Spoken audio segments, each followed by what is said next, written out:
విజయం వెనుక ఉంటుందో మహిళ వెలుగుల్ని పంచి కరిగే కొవ్వొత్తిలా ఆ వెలుగే సత్యం శివం గుర్తిస్తే నీదే జయం ఒక మగువ శాపంతో పసివాడే గగనం ఒక మహిళా శపథంతో కొణికింది భువనం మధురం నీ చరిత్రం ఓ మగువా జయీ భవ ఓ మహిళా విజయీ భవ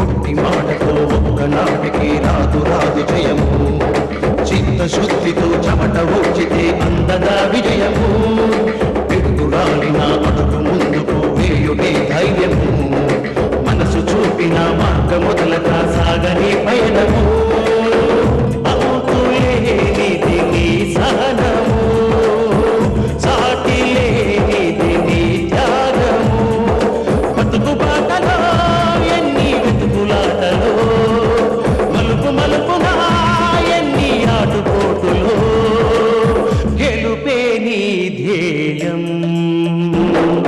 సాహసమే నీ ఆయుధం సాధించే నీ ఆశయం సాహసమే నీ ఆయుధం సాధించే నీ ఆశయం మీ అమ్మ ఇక్కడ ఎన్నాళ్ళైనా ఉండొచ్చు. మీ అమ్మ మా ఇంట్లో ఉన్న సంగతి పోలీసులు కాదు సరికదా, ఆ దేవుడికి కూడా తెలీదు.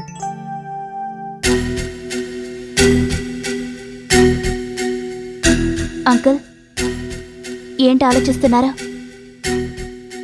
మా అమ్మ ఇక్కడ ఉండడం మీకు ఇష్టం లేదా? అబే అదేం లేదమ్మా. ఇలా ఎన్నాళ్ళని దాక్కుంటారు? పోలీసుల దృష్టిలో చెడ్డ కావటం తప్ప దానివల్ల ఏం ప్రయోజనం లేదు. మీ అమ్మగారికి యాంటిసిపేటరీ బెయిల్ తీసుకోవటం మంచిదమ్మా. మీరన్నట్టుగా యాంటిసిపేటరీ బెయిల్ కోసం ప్రయత్నిస్తున్నాను. అందాక మా అమ్మ అరెస్ట్ కాకుండా మీరే చూసుకోవాలి. అలాగేనమ్మా, అది నా బాధ్యత. ఒకవేళ మీ అమ్మగారు ఇక్కడే ఉన్నట్టు పోలీసులకు తెలిసినా ఆవిడ అరెస్ట్ కాకుండా చూసుకునే పూచి నాది. Thank you uncle.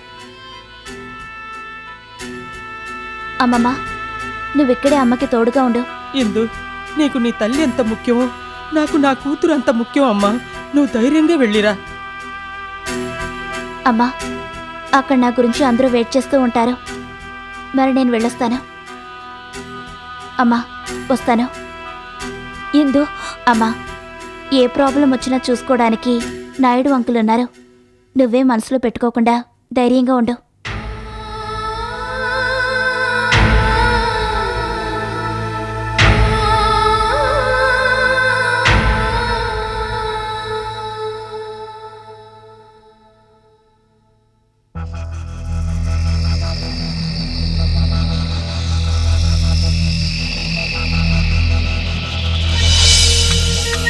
నువ్వేంటయ్యా స్టాక్ సర్దుతున్నా? అబ్బే ఏం లేదల్లుడు, ఇందాక బేరం విపరీతంగా ఉండి నా చెయ్యి ఖాళీ లేక కాస్త స్టాక్ సర్ది పెట్టవయ్యా నేనే పిలిస్తే వచ్చాడు. ఏంటి మావయ్య చేతిలో బాటిల్ లాక్కున్నా? లేకపోతే ఏంటయ్యా, ఇవాళ తాకుండా నీకు ఎక్కినట్టుగా ఉంది. హై క్లాస్ స్టాక్ తాగేవాడివి లో క్లాస్ స్టాక్ తాగుతానంటావేంటి? నువ్వు వెళ్ళి బార్లో కూర్చో, ఏ క్లాస్ సరుకు నికార్ సెన్ సరుకు నేను పంపుతాను.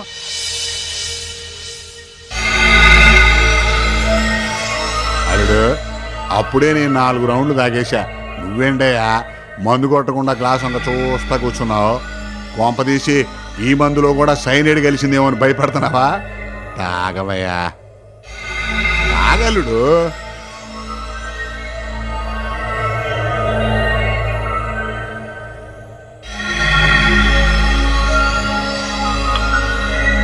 మావయ్య, మన షాప్లోకి సైనైడ్ కలిసిన స్టాక్ ఎలాగొచ్చింది చెప్పు మావయ్య, ఎలాగొచ్చిందంటావు? ఆ సైనైడ్ ఏదో నేనే కలిపినట్టుగా నన్ను నిలేస్తావేంటలుడు?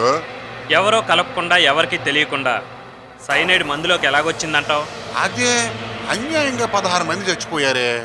అసలు ఆ దారుణ సంఘటన తలుచుకుంటేనే ఒళ్ళు జలదరేస్తుంది, మనసు అదోలా అయిపోతుంది. పాపం 16 కుటుంబాలు వీధిని పడినట్టేగా. అంతేగా మరి.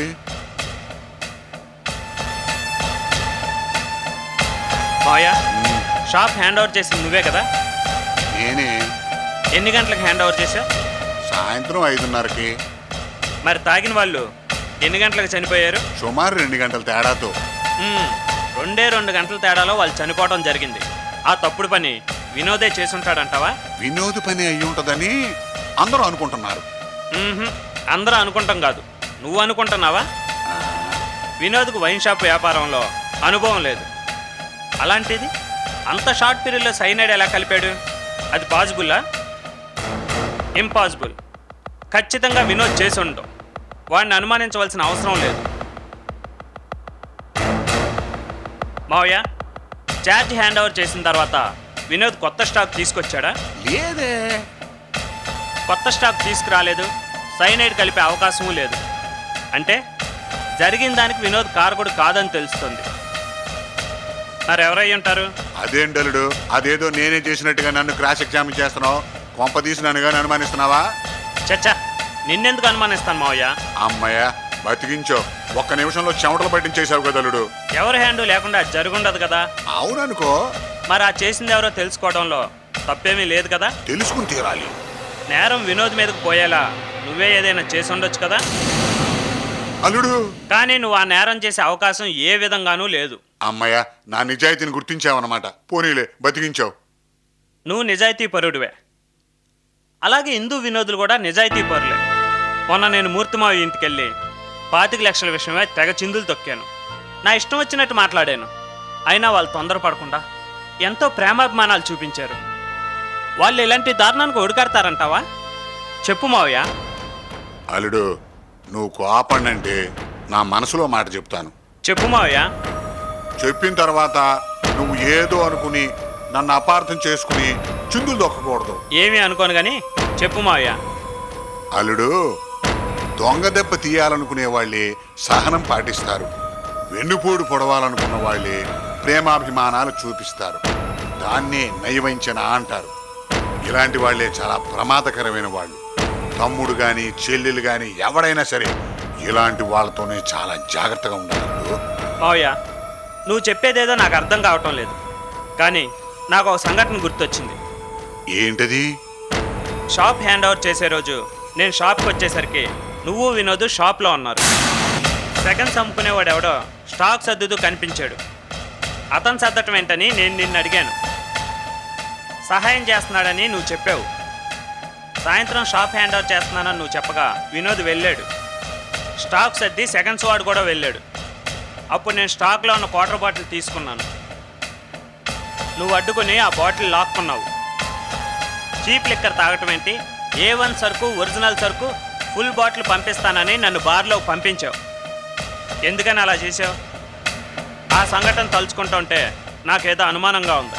అంటే నా మీద నీకు అనుమానంగా ఉంది అల్లుడు? పూర్తిగా లేదు, కొద్ది కొద్దిగా అనుమానం కలుగుతుంది. అన్యాయం అల్లుడు, ఇది చాలా అన్యాయం. సరిగ్గా గుర్తు తెచ్చుకో. నేను ఇంకా ఏది కన్ఫర్మ్ చేసుకోలేకపోతున్నాను. అబ్బా, తర్వాత కన్ఫర్మ్ చేసుకుందిగా లేవయ్యా. ముందు మందు సంగతి చూడు. అల్లుడు, మందు కొట్టేటప్పుడు ఇలాంటి విషయాలు మనసులో పెట్టుకుంటే మందు ఎక్కదయ్యా. అందుకని కాసేపు ఆ విషయాలని పక్కన పెట్టి హాయిగా మందు కొట్టు. నువ్వు ఇంకా మొదటి రౌండ్లోనే ఉన్నావయ్యా. అడ్డే కొట్టు కొట్టు కొట్టు కొట్టు. కానీ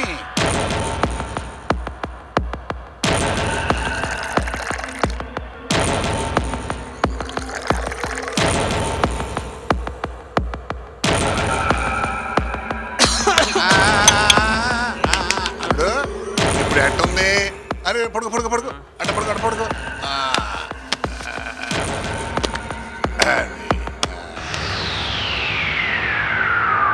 అమ్మో, ఈ బ్రెయిన్ చాలా షార్ప్గా పనిచేస్తోంది. లాభం లేదు. గ్యాప్ లేకుండా నాన్ స్టాప్గా ఈ మందులో ముంచేయాలి. లేకపోతే నన్ను ముంచేలా ఉన్నాడు.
మా ఇంటికి ఎందుకొచ్చావు? అరెస్ట్ వారెంట్ బేడీలతో సహా పోలీసులు త్వరలో వస్తారని చెప్పడానికి వచ్చాను. చేసిందంతా చేసి ఏమీ తెలియనట్టు నాటమాడుతున్నావా? అసూయతో అడ్డదారి తొక్కిన వాళ్ళెవరూ బాగుపడలేదు. వైన్ షాప్ మాకు దక్కిందన్న కడుపు మంటతో ఘోరం సృష్టిస్తావా? సైనేట్ మద్యం చావులకి కారకురాలివి నువ్వే. అలాంటి దారుణమైన ఆలోచనలు నీకు తప్ప ఇంకెవరికి రావు. ఇక ఆపుతావా? కయ్యానికైనా బియ్యానికైనా సమవుజ్జి కావాలంటారు. నువ్వు నాకు సమవుజ్జివి కావు. మర్యాదగా వచ్చిన దాన్ని వెళ్ళు. ఆడలేక మధ్యలో ఓటు అన్నట్టు చేతకాన్ని కబురు చెప్పకు. ఇప్పుడే కాదు, ఎప్పుడూ నువ్వు మా తాహతుకు సరిపోవు. ఏమిటి నీ తాహతు? మాకు తాహతే లేకపోతే మూగదానిగా నటిస్తూ నువ్వు మా ఇంటికి వచ్చేదానివా? ఇప్పుడు నీ నోటి వెంట ఇలాంటి సమాధానాలు వచ్చేవా? పూర్వపు వైభవాల ఫ్లాష్ బ్యాక్లు మాని ఇప్పుడు మీ పరిస్థితి ఏంటో ఆలోచించు. దానికి తగ్గట్టుగా ప్రవర్తించు. ఆ పని మీదే ఉన్నాను. తగిన సాక్ష్యాధారాలు సంపాదించి సైనైడ్ మద్యం చావులకు కారకురాలివి నువ్వేనని నిరూపించి నిన్ను జైలుకి పంపించకపోతే నేను నడబాల వారి ఆడపడుచునే కాదు, నా పేరు ఇందుయే కాదు. నీ పేర ప్రతిజ్ఞలకు ఎవ్వరు బెదిరిపోరు గాని లుక్ మిస్సెస్ సింధు, నువ్వు తలక్రిందులుగా తపస్సు చేసినా నన్నేవి చేయలేవు. ఎందుకంటే నేనే తప్పు చేయలేదు కాబట్టి, మీ అమ్మే తప్పు చేసింది కాబట్టి. సీత, అరవకు. మీ అమ్మని నేరస్తురాలుగా నిరూపించి జైల్లో ఉన్న మీ నాన్నకి తోడుగా పంపించకపోతే నేను మంటపాక వాళ్ళ ఆడపడుచునే కాదు, నా పేరు సీతే కాదు. ఛాలెంజ్ చేస్తున్నావా? ఛాలెంజ్ చేస్తున్నాను. గాలి నీవైపు వీస్తుందని విర్రవీగుతున్నావా? చూడు, తప్పు చేసిన వాళ్ళు శిక్ష అనుభవించక తప్పదు. అలాగే తప్పు చేయని వాళ్ళు ఓడిపోవడం జరగదు. ఛాలెంజ్.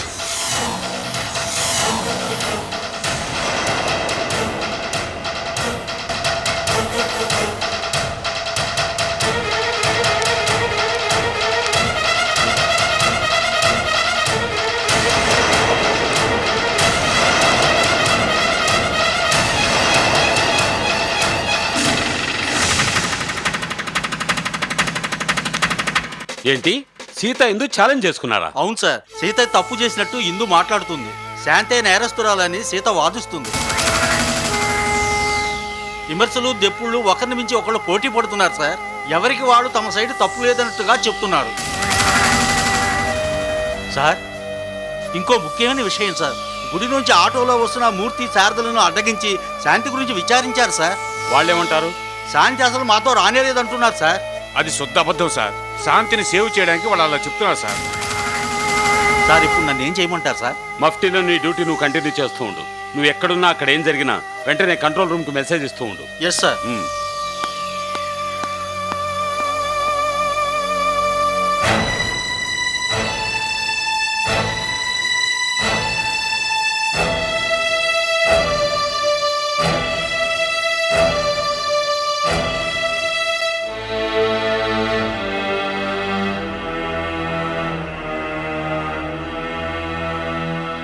తిండి తిప్పలు లేకుండా ఏంటిది? ఎంతసేపని ఆలోచిస్తారు? ఒక పూటతోనూ ఒక రోజుతోనూ తెలియ వ్యవహారం కాదు కదా. ముందు అందరూ భోజనాలకు లేవండి. శారదా, నువ్వు కాస్త ఆగు.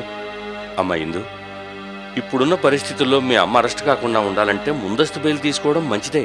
దానికో సమర్థుడైన లాయర్ కావాలి. నేను అదే ఆలోచిస్తున్నాను మావయ్య. ఏ లాయర్ దగ్గరికి వెళ్ళాలో అర్థం కావడం లేదు. లాయర్ గురించి అంతగా ఆలోచించాల్సిన అవసరం ఏముంది?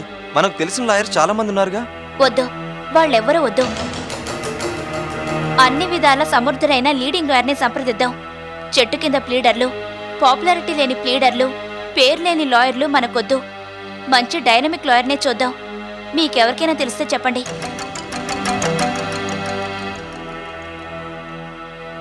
ఇందు, లాయర్ నీలకంఠ శాస్త్రి గారైతే ఎలా ఉంటుంది? ఈ సిటీలోనే కాదు, ఈ స్టేట్ లెవెల్లోనే ఆయన గురించి తెలియని వాళ్ళెవ్వరూ లేరు. న్యాయ కోవిదుడు. ఆయన టేకప్ చేసిన ఏ కేసు ఓడిపోలేదు. ఒక్క మాటతో చెప్పాలంటే లాయర్స్కే లాయర్ అయినా ఆయన్ని కలవడం మంచిది.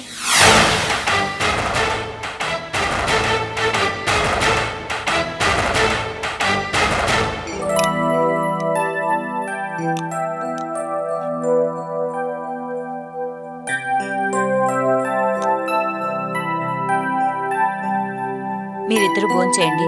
ఆయన వచ్చిన తర్వాత నేను చేస్తాను. అన్నీ ఇక్కడే ఉన్నాయి. మీకేం కావాలన్నా మొహమాటం లేకుండా వేసుకోండి. డాబా మీద ఒడియాలు ఆరేశాను. నేను వెళ్ళి చూసొస్తాను.